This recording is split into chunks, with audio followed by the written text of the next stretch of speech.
I still remember the day of my wedding as if it happened yesterday. The house was filled with relatives, lights, and laughter, but deep inside me, there was silence, a silence that no one could hear. I was marrying a man I barely knew. His name was Omar. He was polite, educated, and respected in society. Everyone said he was the perfect choice. For my parents, it was a dream match. For me, it was a decision made in hurry, a decision that never asked what my heart wanted. I was 24, and in our society, girls at that age are reminded daily that time is running out. So, I said yes, even when my soul whispered no. On the wedding night, Omar treated me with kindness. He spoke gently, but his words felt like introductions between two strangers. There was no spark, no heartbeat racing, only a formal politeness, as if we were partners in a deal, not lovers in a marriage. Days turned into weeks, weeks into months. Omar was responsible, hardworking, and loyal. But he was also distant. He spent most of his time at work, and even when he came home, his mind was elsewhere. He provided everything: comfort, respect, and stability, yet, what I craved was missing: warmth, attention, and love. I tried. God knows I tried. I cooked his favorite meals, decorated the house, dressed beautifully just to get a compliment. Sometimes he noticed, sometimes he didn't. When I asked about his day, he gave short answers. When I tried to talk about my feelings, he nodded politely, but never really listened.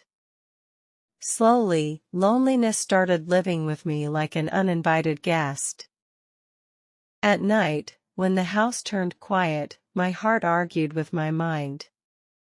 I wanted a husband, not just a provider. I wanted someone to look into my eyes and see my soul, someone who could listen without glancing at his phone or the clock. It was during those nights of loneliness that I reconnected with someone from my past, not a lover, but an old friend from university. His name was Adil. It started innocently. A simple message on social media: "Hey, long time no see. How are you?" I hesitated before replying, but loneliness has a way of breaking your walls. That one reply opened a door I never realized would change everything. Adil was charming, easy to talk to, and most importantly, he listened. He asked about my days, about my dreams, about the little things that even I had forgotten about myself. With him, I laughed freely, without weighing my words. With him, I felt seen. At first, it was just chatting, a few messages now and then. But slowly, those conversations became longer, deeper. He would say things like, "You always deserved more, you know. You were always too special to be invisible." And every time he said that, I felt my heart waking up, after being asleep for so long. But with every smile he gave me, a guilt also grew inside. I was married. I had promised loyalty. Yet, why did Omar's silence push me towards someone else's words? I didn't have the answer then. I only knew one thing: when my husband ignored me, another man's voice became the sound of comfort in my loneliness. Adil's messages soon became the highlight of my days. I would wake up in the morning and the first thing I did was check my phone, not for Omar, but for him. It scared me. I wasn't blind to what was happening. Deep inside, I knew this was wrong. But wrong things don't always feel heavy. Sometimes they feel like air when you're suffocating. One evening, Omar came home later than usual. He placed his laptop bag on the table and headed straight to the bedroom. I followed him, waiting for him to say something, anything. Maybe he would notice my new dress, or the way I had prepared his favorite food. But all he said was, "I'm tired. I'll eat later." And then he slept. That night, I messaged Adil again. He was awake. "Rough day?" he asked. Without hesitation, I typed back, "I feel invisible in my own marriage." His reply came quickly, "You're not invisible. Not to me." Those words filled the emptiness that Omar's silence had left behind. From that night onwards, I lived in two worlds.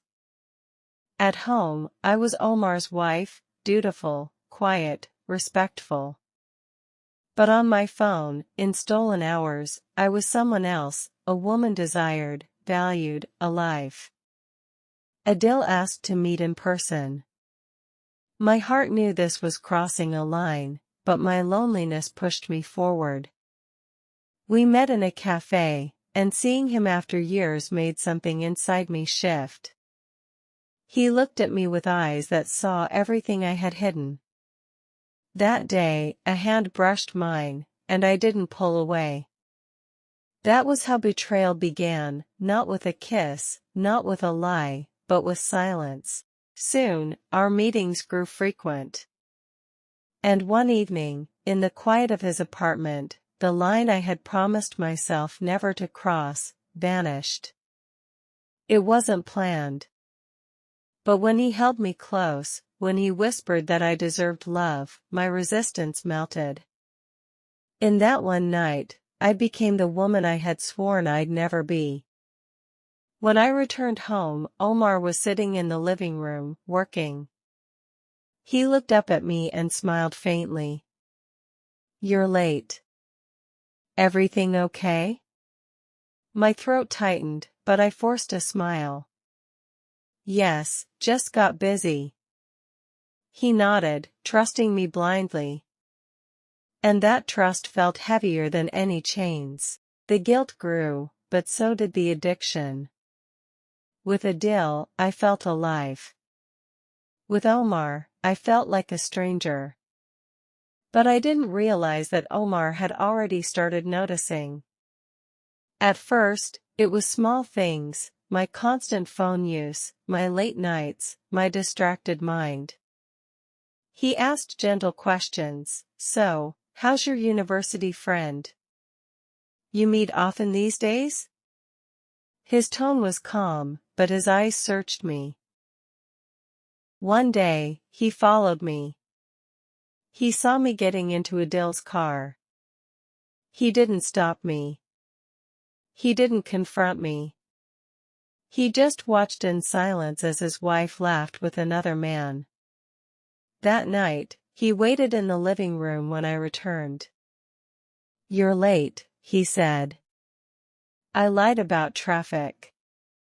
He looked at me quietly, and then simply said, "Go rest." His silence terrified me more than anger. Until one evening, he finally broke.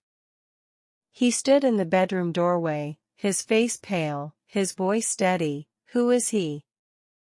The words cut through me. I froze. Tried to deny. But his eyes didn't let me. "Don't insult me with lies," he said. "I've seen you. I know everything." I confessed. His name was Adil.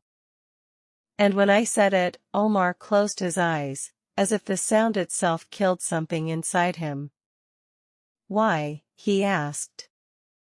"What did I do so wrong that my wife chose another man over me?" Tears spilled down my cheeks. "You weren't there. I felt invisible." His voice broke. "So instead of fighting for us, you gave yourself to someone else?" I whispered, I was weak. "No," he said. "Weakness is making a mistake once." But you built a life with him while living in mine. That is not weakness. That is betrayal. That night, Omar didn't sleep beside me. He sat in the living room until morning. The next day, he said the words that ended everything: "We can't live like this anymore." I begged. I cried. But he was firm. "I don't hate you, but I can't love you anymore either. You've broken something that can never be repaired." He packed a bag and left. Just like that. Quietly.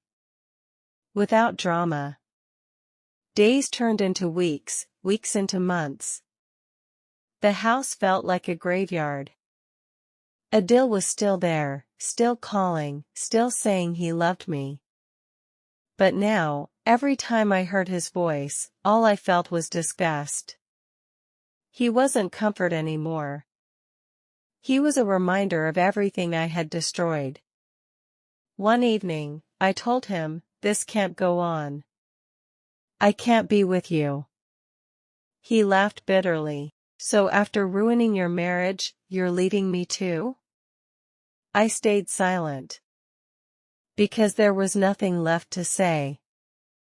Months later, Omar sent divorce papers.